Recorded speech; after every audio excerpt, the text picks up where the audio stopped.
What's up, interwebs? It's your realtor, Jeremy. It's time for the Tuesday market update on location. Let's go. All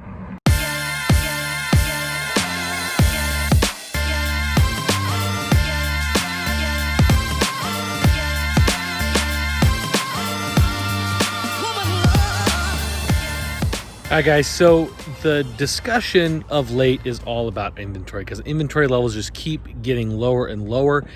And some have asked, how did we get to this point? Why are we at a point where under 500,000, there's only like 1,600 houses? And the big reason, and the reason I'm at a new build community, is both the solution as well as part of what the problem is. Our population growth rate in the valley is like 2.5 times what our build rate has been over the last couple of years. So we're constantly bringing more people in than we have houses for. That's our first big problem. The next problem is so many people are buying up like Airbnbs and stuff like that. Those are properties that are being pulled out of the inventory because nobody's living in them. Those are two of the big problems we're having.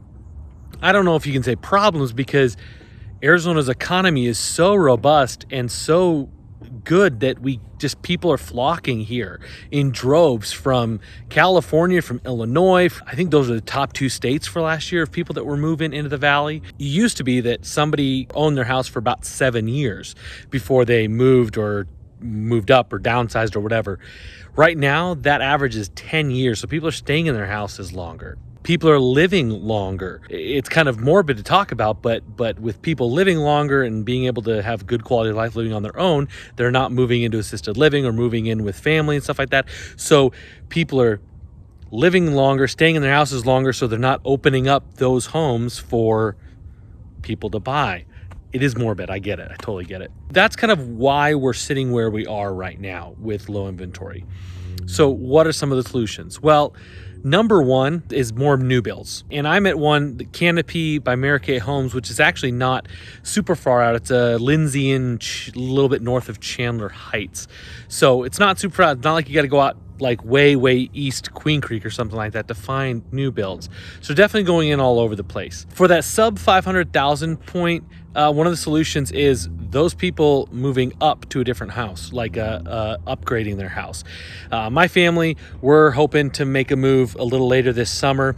We're in a $325,000 price point house, and we're probably looking to move up to something close to 500,000, maybe 550. And so that'll free up a house in those lower price points for kind of first-time home buyers or families, stuff like that. That's one way to get that inventory, but I'm probably not going to move into a new build. I'm probably going to get an existing home. So that's one way to free up some of the inventory there, is just people moving up. What does this low inventory mean for buyers? One of your options is buying new. Definitely a little further out east, there's some more affordable options.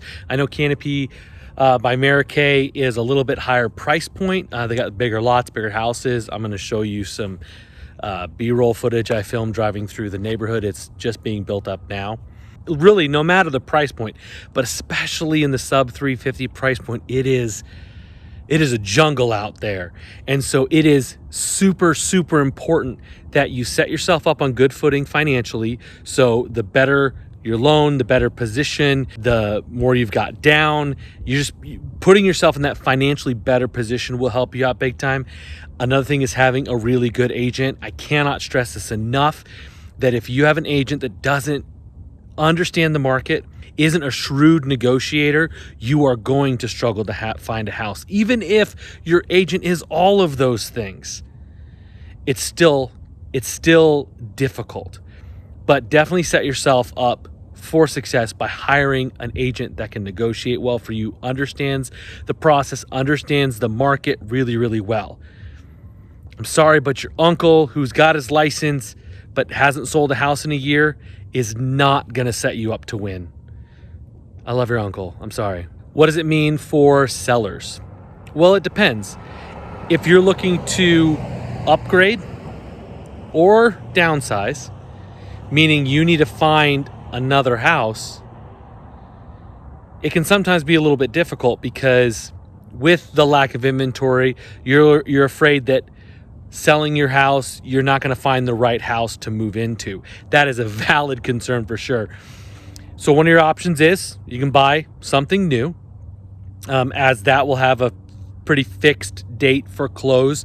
And so you've got a little more heads up, and plan a little bit better makes it a little bit easier of a process. But if that's not an option for you, sorry, my arm was getting tired. If that's not an option for you, there's a loan program called a recast. I talked about it last week on the Tuesday market update. That's an option for you. Potentially a leaseback situation, maybe a flexible close. There's a lot of tools out there to make sure that you can find the right next house. Again, just like for the buyers, the right agent is everything. The right agent understands the available options, how to navigate those available options, and how to navigate the working with buyers, people who are buying your home. Now, if you're a seller that, like, say it's an investment property or an Airbnb, and you don't want the hassle with it anymore, you just want to sell the home, you are in the greatest position you could possibly be right now, because inventory levels being so low means there's a lot of people clamoring for your house, and you can just go with the best offer, not necessarily working to try to figure out to make it work best for you. You're made in the shade. So if you've been sitting on your house, let's say you bought it 10 years ago, it's probably almost doubled in price. What does it mean for somebody who wants to buy down the road? Well, if you were concerned about affordability, it's not going to look any better for you in probably 2 or 3 years. Because of the lack of inventory, houses will continue to appreciate. So if things aren't affordable now, they're not going to be any more affordable in a couple of years, barring something crazy happening. Even so, we'd need like 3 times the houses just to go back to balanced. Now is a great time to buy, even with the low inventory and it being highly competitive. We're seeing rates that are super, super low, lowest we've ever seen. And in 2 years, houses are going to be worth more. So this is really, because you can't go back in time, right now is a great time to buy, because houses are in a decent price range and interest rates are super low, which makes the combination means houses are still affordable. So definitely, if you're thinking about it and you're like, I'm going to wait a couple years, don't. I have buyers that 2 years ago were like, I'm going to wait a little bit, wait a couple years. They're paying approximately 20% more now than they would have 2 years ago. There's a phrase, strike while the iron's hot. It is red hot with interest rates. And if you're not looking to sell, not looking to move up, not looking to downgrade, what does this low inventory mean to you? Well, it means your house value is going to continue to increase. I have a friend who recently bought a house, actually just a year ago. It was a $1.1 million house, 1.15 to be specific, and it recently appraised for 1.25. I don't know many people that can save $100,000 in a year. If you're not needing to sell, not needing to upgrade, downgrade, you are sitting on one of your best investments that you could have ever purchased. It's going to be fantastic when you are ready to sell. So anyway, I appreciate you guys checking in. I hope this answers some of the questions about what this low inventory situation means to you.